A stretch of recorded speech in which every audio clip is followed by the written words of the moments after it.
Assalamualaikum warahmatullahi wabarakatuh. Saya Disadu Ramadiani. Kali ini saya akan membawakan materi tentang bab 5 yang berjudul Manajemen Risiko pada Teknologi Informasi. Menurut Hedges 2006, dalam penggunaan teknologi informasi beresiko terhadap kehilangan informasi dan pemulihannya yang tercakup dalam 6 kategori, yaitu pertama, ada keamanan, resiko yang informasinya diubah atau digunakan oleh orang yang tidak berwenang, misalnya saja kejahatan komputer, kebocoran internal, dan terorisme cyber. Yang kedua ada ketersediaan, resiko yang datanya tidak dapat diakses setelah kegagalan sistem karena kesalahan manusia atau human error, perusahaan konfigurasi, dan kurangnya pengurangan arsitektur. Ketiga ada daya pulih, resiko di mana informasi yang diperlukan tidak dapat dipulihkan dalam waktu yang cukup. Setelah terjadinya kegagalan dalam perangkat lunak atau keras, ancaman eksternal atau bencana alam.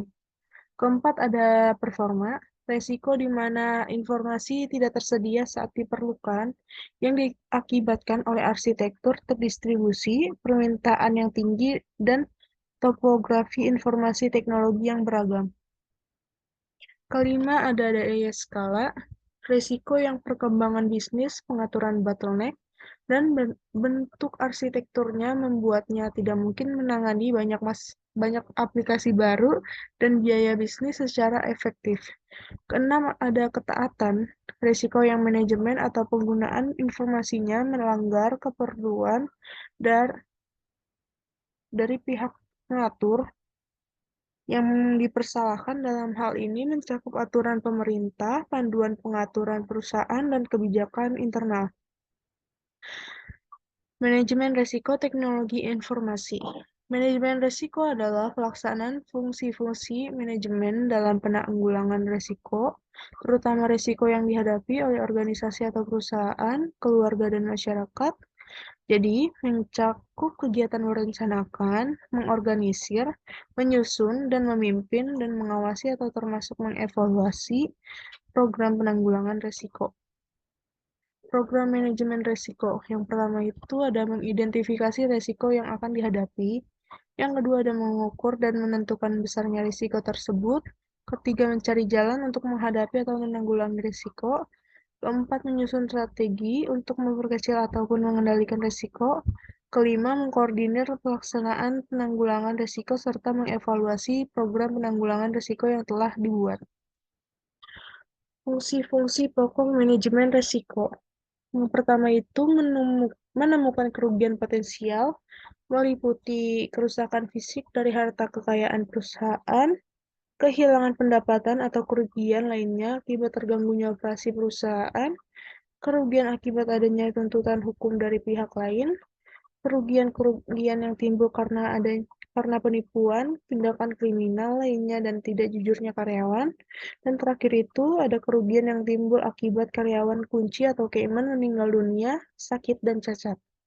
Kedua itu ada mengevaluasi kerugian potensial, meliputi pertama itu besarnya kemungkinan, frekuensi terjadinya kerugian, artinya itu memperkirakan jumlah kemungkinan terjadinya kerugian selama satu periode tertentu atau beberapa kali terjadinya kerugian tersebut selama satu periode tertentu.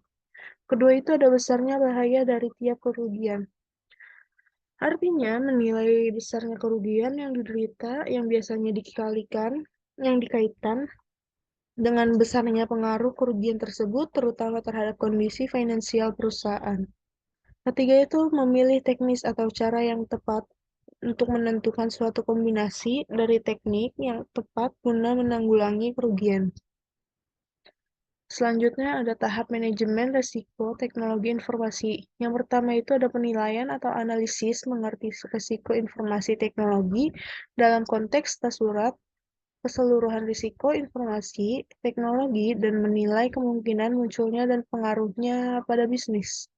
Yang kedua itu ada perawatan menentukan pilihan terbaik dari beberapa langkah tindakan yang memungkinkan untuk mengatasi risiko, merencanakan, dan menyelesaikan tindakan yang diperlukan. Yang ketiga itu pengamatan dan peninjauan menindaklanjuti untuk memastikan apa yang direncanakan itu dikerjakan dan mengerti perubahan yang ada pada atas surat risiko teknologi informasi. Selanjutnya, implementasi kemampuan manajemen risiko teknologi informasi. Yang pertama itu ada strategi dan kebijakan. Strategi dan kebijakan manajemen risiko teknologi informasi diperlukan untuk menentukan tujuan dari manajemen risiko teknologi informasi secara keseluruhan, membangun prioritas dan pentingnya manajemen risiko teknologi informasi, memastikan cakupan area yang potensial dari risiko teknologi, dan menyediakan landasan peraturan dan prinsip untuk mengelola risiko. Yang kedua itu ada peran dan tanggung jawab. Peran yang perlu ditentukan terlebih dahulu dan sesudah itu orang yang tepat yang harus dipilih dan ditempatkan untuk melakukan peran tersebut.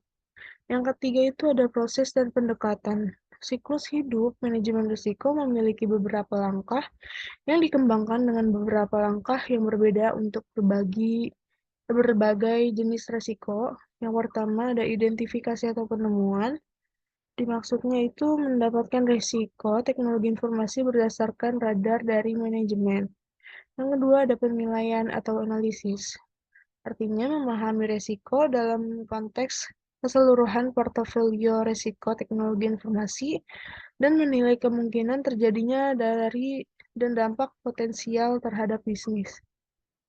Ketiga ada perawatan, menentukan pilihan terbaik dari banyaknya program untuk menangani risiko, perencanaan dan menyelesaikan tindakan yang diperlukan. Yang keempat itu ada pemantauan dan tinjauan. Artinya menindaklanjuti untuk memastikan rencana apa yang telah dilakukan dan memahami adanya perubahan lebih lanjut dalam risiko dari portofolio. Yang keempat ada orang dan performa. Manajemen risiko teknologi informasi juga tentang orang dan performa mereka. Kemampuan dan pengetahuan dari orang-orang dalam manajemen risiko teknologi harus dikembangkan dan dipelihara. Pengembangan dan pemeliharaan ini memerlukan beberapa kombinasi pendidikan dan pelatihan penanggulangan risiko teknologi informasi sesuai dengan peran dan tanggung jawab yang ada. Yang kelima itu ada implementasi dan pengembangan. Orang tidak hanya akan menerima cara baru dalam pengelolaan risiko teknologi informasi tanpa pernah diberitahu mengapa diperlukan sebuah cerita yang meyakinkan pentingnya hal tersebut untuk organisasi dan apakah itu penting untuk organisasi. Pengukuran risiko teknologi informasi.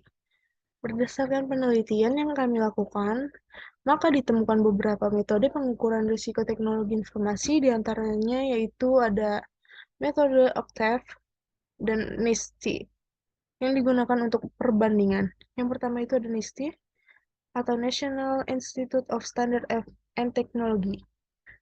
Special Publication 800-30 NIST mengeluarkan rekomendasi melalui publikasi khusus tentang Risk Management Guide for Information Technology System.